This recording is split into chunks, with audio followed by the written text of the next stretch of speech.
बाकीचे जिल्हाधिकारी, SP, मुख्य कार्यकारी अधिकारी, सगळे अधिकारी आणि अनेक माजी आंबेडकरवादी सगळे चळवळीतले कार्यकर्ते, अनेक संघटनेचे पदाधिकारी असे खूप जण आणि सगळे सहकारी हे सुरुवातीला इथं आले. आम्ही अभिवादन केलं विजयस्तंभाला.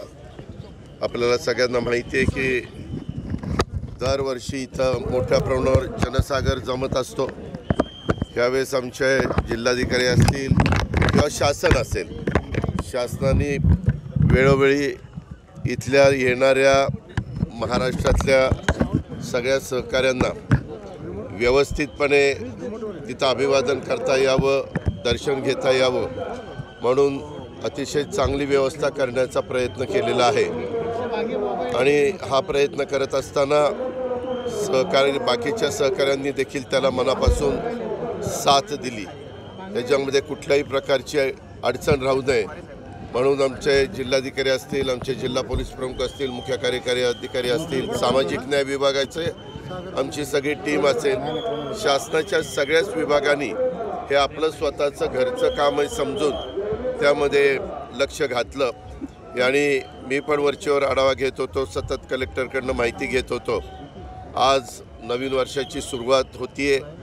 हे नवीन वर्ष सर्वांना सुखाचं, समृद्धीचं, आनंदाचं, भरभराटीचं जावं अशा प्रकारच्या शुभेच्छा देखील देतो. हॅपी न्यू इयर अशा पद्धतीनं त्या शुभेच्छा देत असताना एकंदरीतच आज इथं येत असणाऱ्या सगळ्या सहकाऱ्यांनी अतिशय शांतपणे कुठल्याही प्रकारे अडचण येऊन न देता कायदा सुव्यवस्था व्यवस्थित ठेवण्याच्या करता कुठंही पोलीस खात्याला बंदोबस्तामध्ये पोलीस सांगतील तशा पद्धतीनं सगळ्यांनी सहकार्य केलं पाहिजे.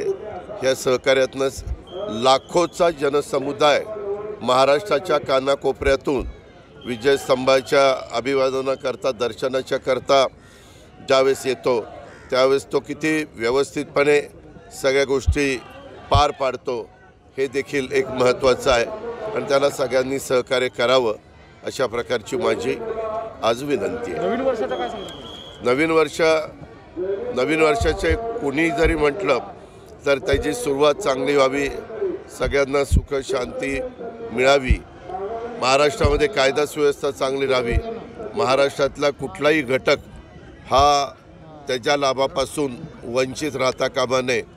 राजकारणाच्या ठिकाणी राजकारण करता येईल, परंतु कारण नसताना विरोधाला विरोध करून काहीतरी वेगवेगळ्या प्रकारचे आरोप करायचे, हे जे काही पद्धत अलीकडच्या काळामध्ये सुरू झालेली आहे ती खरं तर योग्य नाही.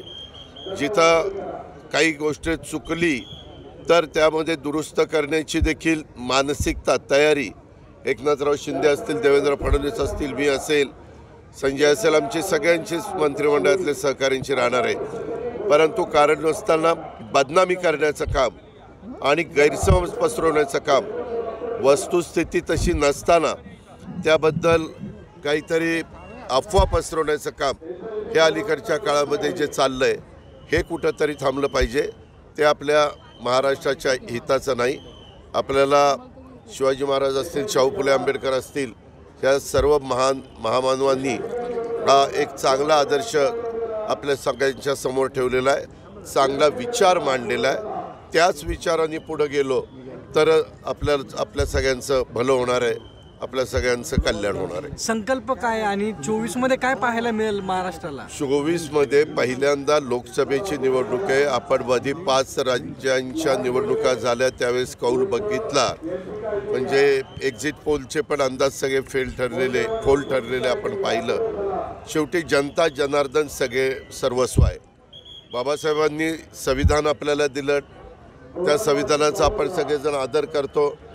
डॉक्टर बाबासाहेब आंबेडकर घटनेचे शिल्पकार यांनी आपल्याला प्रत्येकाला मताचा एक अधिकार दिला. त्या अधिकाराचा वापर कसा करायचा हा प्रत्येकाचा वैयक्तिक प्रश्न आहे. आणि असं सगळ्या गोष्टी असताना आज देशाच्या समोर तरी मी ज्यावेळेस पाहत असतो, मी पण एक अधिक वर्ष समाजकार्य राजकारण करणारा कार्यकर्ता आहे, परंतु नरेंद्र मोदींच्या शिवाय दुसरा पर्याय आपल्याला कुठलाही पाहायला मिळत नाही. आज त्यांच्या नेतृत्वाखाली जागतिक स्तरावर आपल्या देशाची शान वाढते, मान वाढतोय.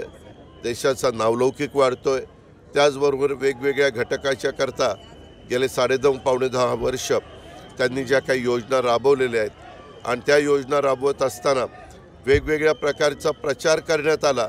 हे असं होईल ते तसं होईल, परंतु तसं न होता सगळ्यांना न्याय देण्याची भूमिका ही त्यांची चाललेली आहे आणि त्यात युवा शक्तीला पण पुढे आणण्याचा प्रयत्न हा कसा करता येईल. आज 80 कोटी जनतेला मोफत अन्नधान्याचं वाटप होतं. आज एवढ्या मोठ्या संख्येला अन्नधान्याचं वाटप करत असताना त्याच्या मागचा एकच हेतू आहे की आपल्या भारतातला एक देखील व्यक्ती उपाशीपोटी झोपता कामा नये, अशा प्रकारचं त्याच्या पाठीमागची पार्श्वभूमी.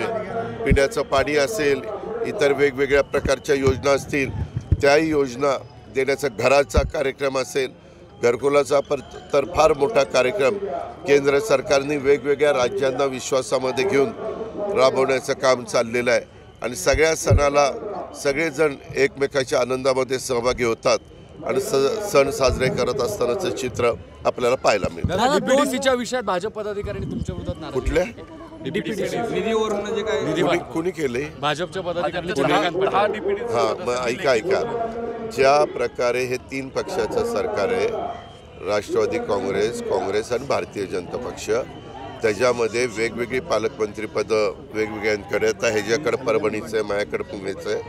साधारण जे सूत्र ठरलेलं आहे, मी अलीकड पालकमंत्री झालो, अलीकड म्हणजे 3-4 महिने झाले असतील.